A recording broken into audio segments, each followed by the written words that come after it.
黃尚亮啲百厭嘢啊，真係好多噶。佢真係周圍打嘅喎，又是好好打嘅喎。咁啊喺海壇街有一次，你又講下古仔啊！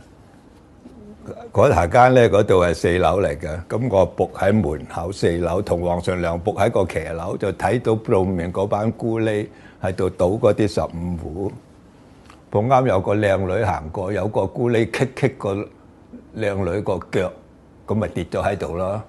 個咕喱就笑，佢黃尚亮睇唔過眼，擒咁樣走落去打嗰幾個咕喱啊！幾個咕喱你用拳頭打咧，梗係唔冧得噶嘛。佢話：你估佢用咩理由去打咧？佢話：點解你頭先搞我表妹？佢都唔識嗰個嘅。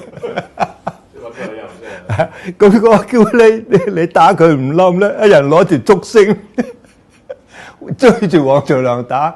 黃尚亮見到咁樣唔打唔掂喎，話走咗幾條街啊！佢黃尚亮第一次俾人趕到走幾條街。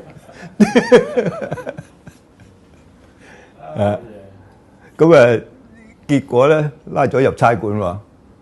黃尚亮話：佢哋想打我，我走啫嘛，我冇撩佢啊。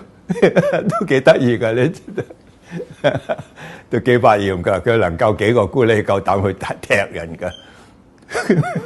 人哋踎喺度倒15糊，佢埋去踢，你搞我表妹。